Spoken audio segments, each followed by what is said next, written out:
She's had caffeine. She's had no breakfast. And I've learned a new word on the internet and I'm really excited to explain it to the olds. As a representative of the olds, oh, let me just say, to be cringe is to be free. You're welcome here anytime, anyone of any generation. Irrelevance is incredible, but I do still have friends who are a good bit younger than me on the internet, and I've been seeing this trend of demure and cutesy circulating all the comments, and when that happens, I'm just like, all right, I guess I gotta open TikTok. But like, of course I have to start by reading a Forbes article first, you know what I mean? I'm still 37. So anyway, I thought that I would make a video as a representative of the olds. I didn't want to make the other olds have to go and watch TikTok in order to understand this trend. So we're going to do my makeup. I'm going to break it down to the best of my understanding. I'm going to give a little bit of my own opinion and meta-analysis, and then I'll have some final thoughts at the end. But we'll be using some new makeup. I'm probably not going to talk about it, but you'll get to see it in action. And no matter what, it's gonna be fun because I have had too much coffee. Okay, let's jump in. So I have notes to keep me on track because good God, you never know. So what is this use of the word demure mainly and the word cutesy, which by the way, were already words, but TikTok and the youths, they do have a way of making things, anything, into a trend. So where did this originate? There is a user that I will put on the screen. You see how I do my makeup for work? Very demure, very mindful. I don't come to work with a green cut crease. I don't look like a clown when I go to work. I don't do too much. I'm very mindful while I'm at work. So in typical Gen Z humor, they really can't resist the irony of sarcasm and making fun of something, and honestly, I'm here for it. That's always been my humor too. But sometimes it goes over even my head where I'm just like, wait, like what are we talking about? You see how I travel to the airport. Very cutesy, very put together, very classy, very demure. You see how I eat this? I'm very modest. I'm very demure. See how I join the conference call? I come off mute, I laugh at a joke, I go back on mute. Very cutesy, very mindful, very demure. So demure came to represent this entire oppressive internalization of the male gaze that had given us clean girl makeup and all of these things that we were essentially trying to assimilate to, we as a society or we as, you know, TikTok people or whatever, because these things pervade culture regardless of whether you're on TikTok, you know? But it came to represent that, and it gave the folks of TikTok a way to retaliate as a very relevant follow-up to Brat Summer, which is a whole other thing, but to briefly explain, it is Charli XCX's album Brat, which I did listen to. Please don't leave. I'm a huge music snob. I don't like it. It sounds like it was made by AI, not a person. I really respect Charli XCX and her ability to write lyrics, and like I understand her legacy and everything like that, but like the album, much like Taylor Swift, does not reach me. So the pick-me energy of being old. Brat Summer is this idea of focusing on yourself, and I think it kind of is like loosely associated with the whole like I'm quitting my job to focus on summer thing, but it's also again kind of the answer to some of the trends that have been trying to like homogenize girls and female presenting people and how that feels restrictive and maybe anti-feminist. Now, are we making fun of the way that a trans woman is choosing to present as female? Yes. Where does that leave us in terms of modern feminism? I don't know. I majored in studio art. I do not have answers for that. I'm just reporting the news. But the TikToks have abounded. Everyone is making these TikToks being like, this is how I drink my coffee. Isn't it so demure? Isn't it so cutesy? I don't draw attention to myself, X, Y, and Z. And honestly, it's funny. I think it's funny. Now I do want to talk though about sort of the double-edged sword of TikTok and the trendification of like everything, because in my generation, I was born in 1987, which I don't think makes me old, but honestly, again, I'm relishing irrelevance right now. We didn't have the documentation of trends the way that trends are documented now, and the way that almost everyone felt kind of the need or the opportunity or whatever to seize on a trend in order to get some kind of social capital, because it's so easy to upload on TikTok.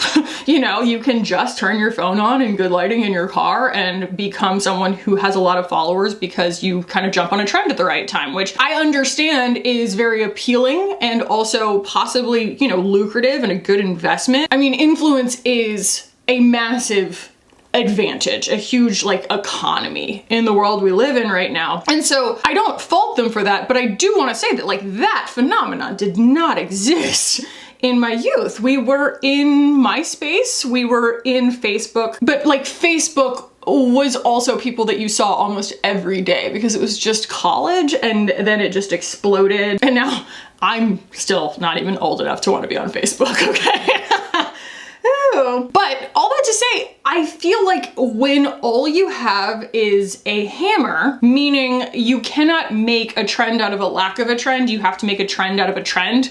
Like it still has to be something hashtagable in order to even like retaliate against a certain movement. Like it still has to be something that can trend on the internet. When all you have is that hammer, everything has to look like a nail. You kind of can't abstain as, you know, a member of this generation. I mean, I guess you can, you absolutely can, but there is no real motivation to, other than pure exhaustion, which I totally understand. Again, we welcome you to irrelevancy. It's phenomenal. It's really great over here. But I think it is very worth noting, again, because this video is to sort of contextualize this stuff for folks who are not plugged in to the zeitgeist, because again, we love our peace. The way that this generation and generations beyond are going to have this like tree ring kind of record of every trend that they've ever created or adhered to or whatever, there is something very scary to me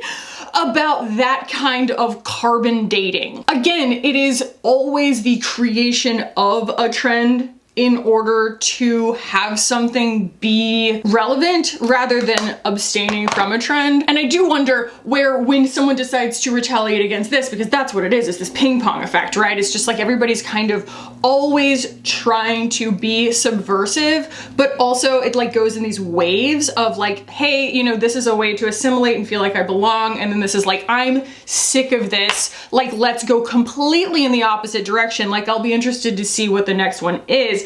But where I think that this is headed right now is towards, and maybe this is just me like wishful thinking, but I think that it's going towards this resurgence that's happening of indie sleaze, okay?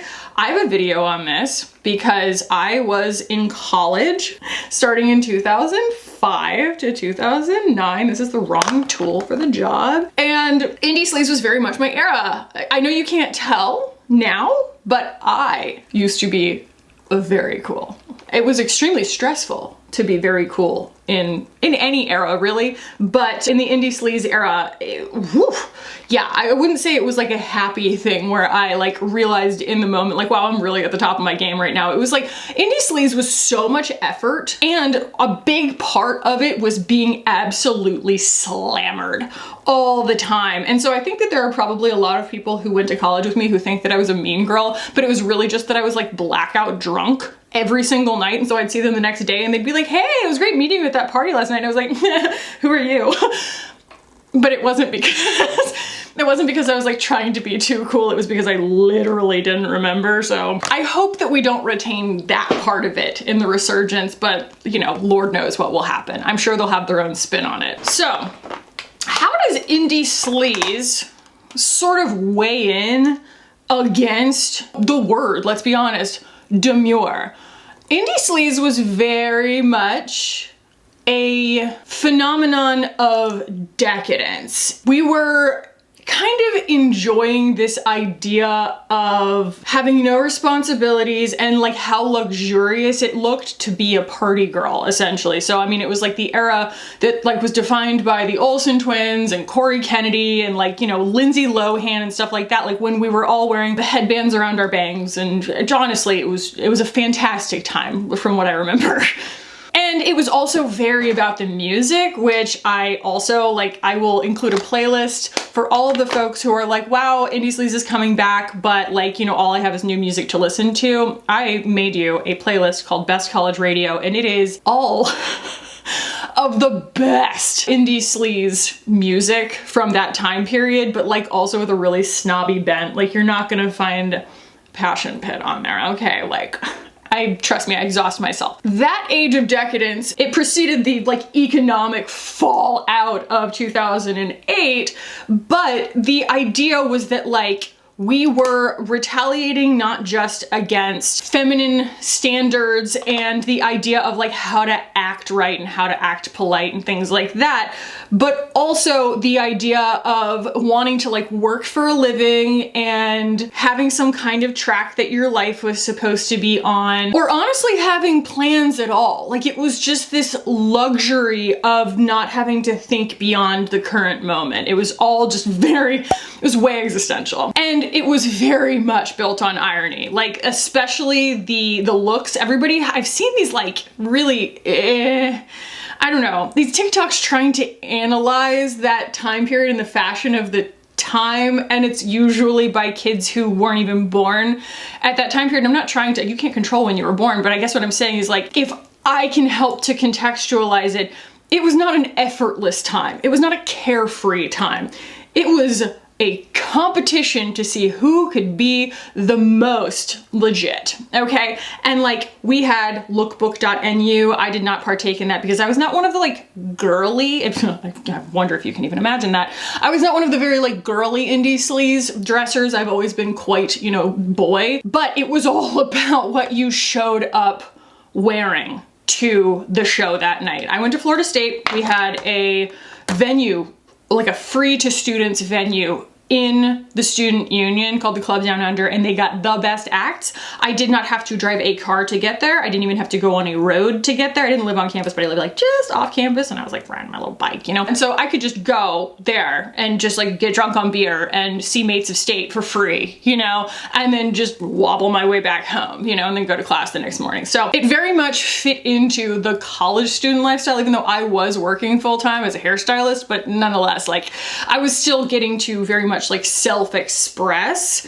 as like an art student, and like, you know, getting my hair done for free, huge like, because it's a high maintenance thing. Like, it was just, again, it was very much about decadence. It was this like really interesting juxtaposition of like decadence and also appearing that you didn't care. And so it was actually a ton of effort to look like you didn't care. So anytime people are talking about it being like carefree and stuff, it was not. It was not. We were all clocking what everyone was wearing, and it was all about like who you knew and what shows you were going to, and like oh my god, how you got photographed or who photographed you, like at what parties you were at. We woke up on Facebook the next morning and there would be like an album of like 150 pictures, and you were tagged in like, you know, 40 of them, and you had to go through and make sure that you weren't just totally hammered in one photo. Like, you still wanted to look cute, but you also wanted to like look sweaty.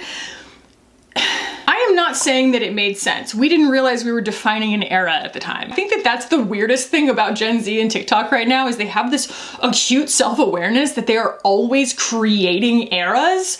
And like, that is so foreign to me. Like, we did not have the burden of trying to be representatives of our generation or representatives of our moment in time. We were just kind of like doing the most, but like with no consciousness of like anyone else's perception outside. Like, we cared about each other's perception, but like how we landed on the historical timeline, or whether or not it was going to be like relevant or some kind of like the idea of indie sleaze, that was a term that was coined like 2 or 3 years ago. Like, I had never heard that before in my life. Yes, we were sleazy. Yes, we went to a lot of shows. But like, if you had said the word indie sleaze to us and said that we were having some kind of era or some kind of moment, we would have been disgusted. It's kind of like when I first saw videos on YouTube that were like, how I do my scene hair. I was like, girl, we don't talk about that.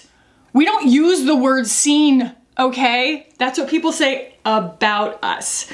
but we are pretending that we don't know. And now everything is just so self-aware.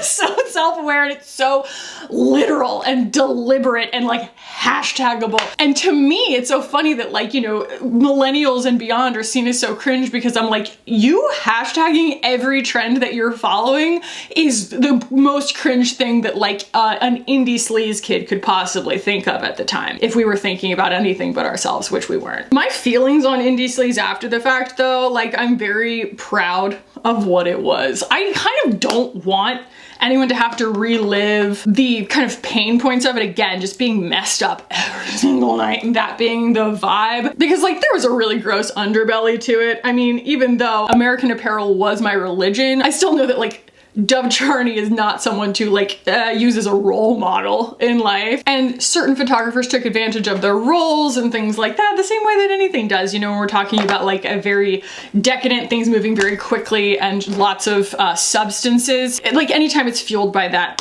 things tend to go sideways. People tend to take advantage of the situation. So be aware of that. Hopefully self-awareness also results in accountability. I'm speaking now to the youths. But I do think that, you know, Charlie XCX, it's interesting that she's doing the whole Brat Summer thing because she's close to my age. She is someone who has very much belonged to that time period while it was happening. So her getting to kind of like usher in a new generation of indie sleaze, it feels really appropriate. It feels really right, you know? And I feel like that this generation does have the proper Sherpa to guide them into this, even though again, I'm not a fan of the music. But as far as my like final thoughts on the issue, so that I don't bore you to death here talking about one kind of like maybe micro, maybe actual lasting trend on TikTok, I don't know. I think that my final thought on all of these things is being young right now sounds exhausting, okay? Like, I enjoyed my youth. I look back and like, sure, there was like this stress of like, who am I dating? And I like a boy, and like, am I cool? And like, oh, he decided to get back with his ex-girlfriend. Okay, but I didn't have the added layer of, again, this like carbon dating, this like insane record keeping of the internet. But I think that it's also funny, especially from like my standpoint, because you know, my viewpoint is only observational through the internet. Like I don't have people this age that are close to me other than people in the comments, which I do appreciate the feedback and stuff. And I want to say that like, you know, Gen Z is not all like this, but the fact is, our viewpoint of it through the lens of TikTok means that if kids are abstaining from kids, you know, whatever, like up into your 20s and stuff, are abstaining from these trends, you wouldn't know, because it is kind of a self-elected thing. You're only showing up on TikTok if you have a trend to talk about or exist within in TikTok. If you choose not to, you enjoy the bliss of irrelevance. So good on you for that as well. It's fun to be a spectator and nothing more. I wouldn't know. I always cast myself as the main character, but I imagine it's fun. But I think that I have to extend kudos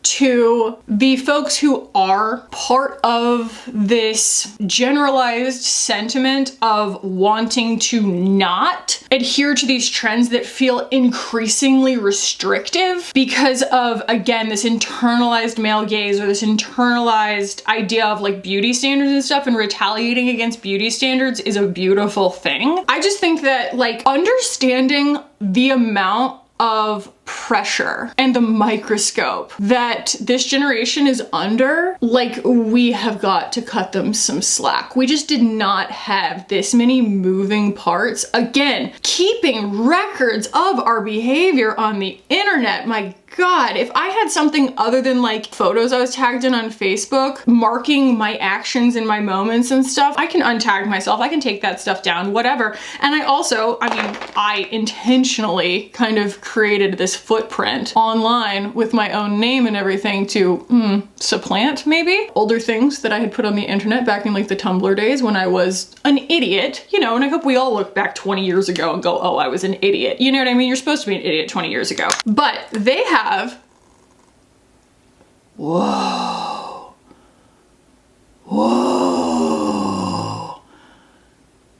cool. They have the normal stuff, right? They have to worry about like, I don't know, I'm moving into a phase of my life where I'm supposed to make money and the economy totally sucks and no one can buy a house. I don't see myself, you know, falling into any kind of straight and narrow that's been established by previous generations, because they've essentially prevented my ability to like make enough money and blah, blah, blah. They have all of these things to consider, right? They also have this added layer of how they fit into a system that is kind of watching their every move and putting a name to it. And what that means in terms of feminism, or how it's contextualized within intersectionality, and trying to just like constantly keep all of these things in mind, and everything's moving so fast. I really think that it is actually impossible. And when people say like touch grass, I certainly don't mean that in any bad way. I truly think that like we need to allow this generation to touch grass, because the way that they have been sort of surrounded by nothing but technology that kind of uses their curiosity and their youth and sometimes their like ignorance. Again, I'm not trying to be ageist here. It's just like you can't control how long you've been on Earth. These things are kind of weaponizing all of their insecurities, and I have lots of videos on that too, in order to kind of keep them glued and make them feel accountable to being a representative of their generation in real time, which is like a terrifying thing to have to take into consideration above everything else that you're already worrying about at that age, because it's just such like a molten lava kind of time in your life anyway. No one should be held accountable to the things that they think and the things that they say when they're like 17. I'm sorry, all the way up through, you know, your prefrontal cortex being completely formed. Like, I just know the person that I was at that age is not someone that I would like right now. And I'm so glad there wasn't documentation of that, because like, good God, I don't want anyone to remember that, not the least of which being myself. I was having this conversation with Ingrid the other night when we were at dinner. I was at dinner with her and with Nicolette, and Ingrid was talking about how for a lot of people, their closest community is the internet, and it can make you feel completely overwhelmed because there's so much. You just can't, like, that's not a natural way for humans to behave. And if you like log off, essentially, at least for some portion of your life, like make an effort to log off, and you engage with your community and with people around you and the people that you see every day in a way that makes you feel more grounded and more kind of native to place, you have so much more conviction and confidence around your thoughts and your actions without having to kind of contextualize them within what you perceive to be kind of a majority view online, or like what's trending. Because again, I grew up in a generation where we didn't have the internet when I was born. And so we understand that the internet is just a thing. And I still want to impart that on future generations, that the internet is still just a thing. I understand that you have been absolutely forced online, in school, in your regular life, on your phones and everything like that. Like, it feels like the internet is the air that we breathe, but it doesn't have to be. And you can treat it as just a thing, because that's what it is. You can actually enjoy your time outside without it being cottagecore. You can just buy products the way you want to without it being overconsumption or underconsumption core. You can just exist, and maybe a lot of people already do, but the internet would like to insist otherwise, and they would love to monetize your habits. So to the olds, let's all cut the youths some slack. To the youths, you are always welcome over here on the other side. Again, it's very quiet and a little cringe. But nonetheless, I hope that y'all enjoyed this explainer. Let me know if this is something that we should do more of, like explaining these phenomena to the olds. Again, as a representative of the olds, I love being a representative of the olds. If you did enjoy this, please do give the video a thumbs up. If you are not yet subscribed, subscribe while you're here. I love y'all very much. I'll put a video up here that I think you'll enjoy, and I'm gonna go do a crossword puzzle. Bye.